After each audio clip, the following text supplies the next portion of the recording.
तो देवगढ़ एक शांत, खूबसूरत पहाड़ी कस्बा। लेकिन यहीं पर बुनी गई एक ऐसी कहानी जो प्रेम और मोह के बीच की उस बारीक सी लकीर को पार कर जाती है। एक ऐसी लकीर जिसे अगर कोई एक बार लांघ दे तो फिर वापसी का कोई रास्ता नहीं बचता। ये कहानी है एक ऐसे प्यार की जो मौत के बाद भी खत्म नहीं हुआ, बल्कि और भी ज्यादा खौफनाक और भी ज्यादा खतरनाक हो गया। कहानी की शुरुआत असल में इसी एक लाइन से होती है। देखिए, हमारे ग्रंथों में भी लिखा है कि प्रेम तो मुक्ति देता है ना? लेकिन मोह एक बंधन है, एक ऐसा बंधन जो मरने के बाद भी आत्मा को यहीं इसी दुनिया में कैद कर लेता है। आदित्य को इस बात का, इस फर्क का बहुत ही भयानक तरीके से एहसास हुआ जब उसकी पत्नी संजना की मौत ने उसकी पूरी दुनिया ही बदल कर रख दी। तो चलिए कहानी के पहले अध्याय में चलते हैं। यहां मिलते हैं हमारे किरदारों से। एक तरफ है आदित्य, जिसकी देवगढ़ में नई नई पोस्टिंग हुई है, और दूसरी तरफ है संजना, जो एक स्कूल टीचर है। इन दोनों की प्रेम कहानी आप कह सकते हैं बहुत ही सादगी से, बहुत सच्चाई से शुरू हुई। पर इस खूबसूरत कहानी के नीचे एक ऐसा सच दफन था जो इस रिश्ते की बुनियाद को ही हिलाकर रखने वाला था। तो हुआ यूं कि उनका रिश्ता बहुत ही ऑर्गेनिक तरीके से आगे बढ़ा। जो मुलाकातें कभी स्कूल में चाय पे होती थीं, वो धीरे धीरे लंबी शामों की गहरी बातों में तब्दील हो गईं।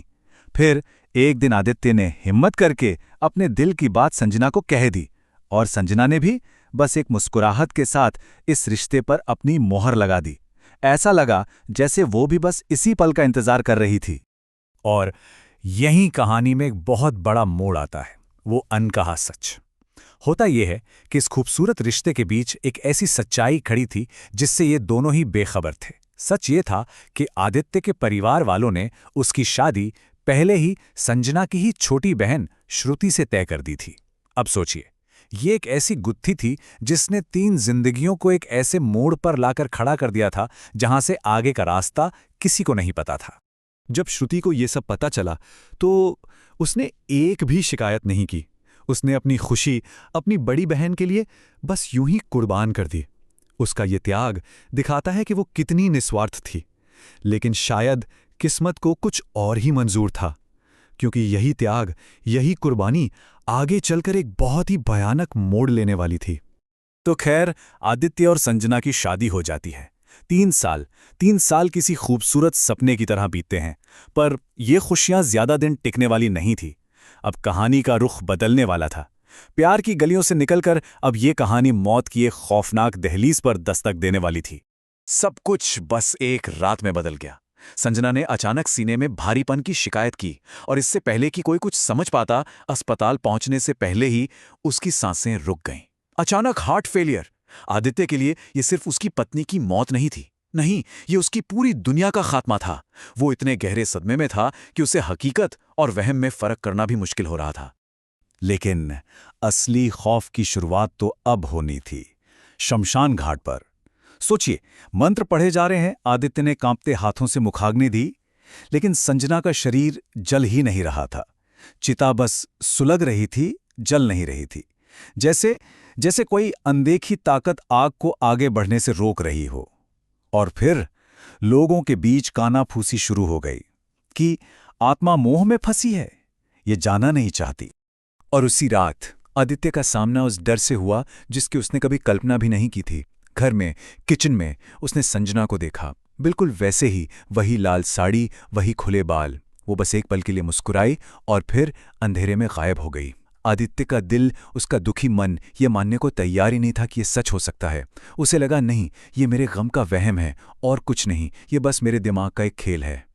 अब आदित्य के इस अकेलेपन में उसका सहारा बनती है श्रुति।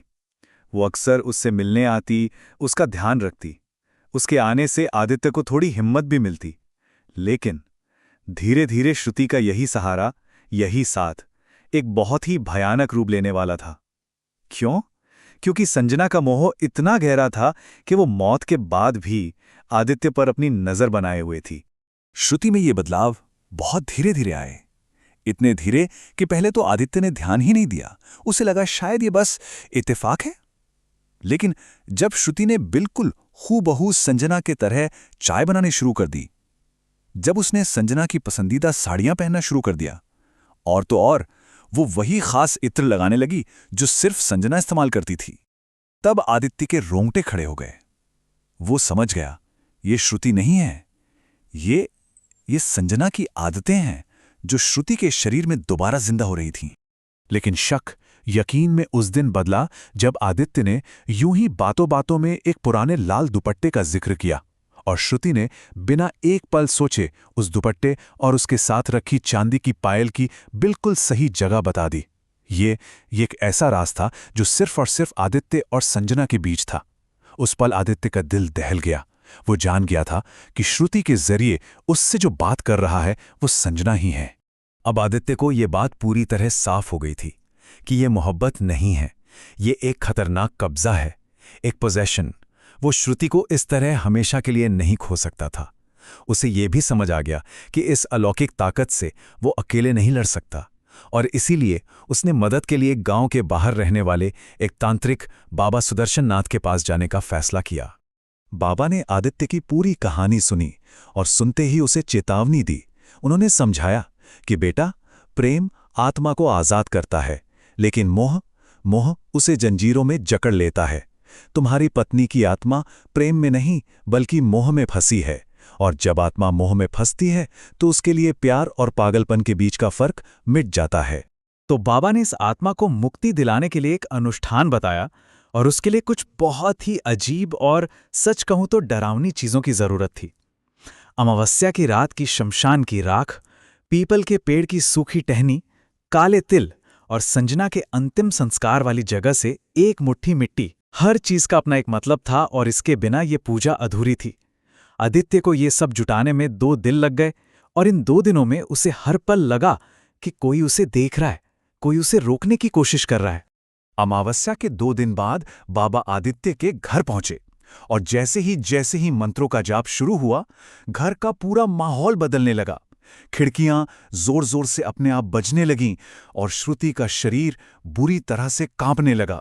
और फिर श्रुति के मुंह से निकली संजना की आवाज, एक ऐसी आवाज जिसमें प्यार नहीं था, सिर्फ हक जताने का एक पागलपन था। ये टकराव अब अपने चरम पर था, पीक पर। संजना की आत्मा ने अपना हक जताते हुए साफ साफ कह दिया कि वो आदित्य को किसी और का कभी नहीं होने देगी। उसका प्यार अब एक खतरनाक जुनून में बदल चुका था, एक ऐसा मोह जो न तो श्रुति को बख्शने वाला था और न ही आदित्य के आने वाले कल को। और ये था इस पूरी लड़ाई का क्लाइमैक्स, निर्णायक पल।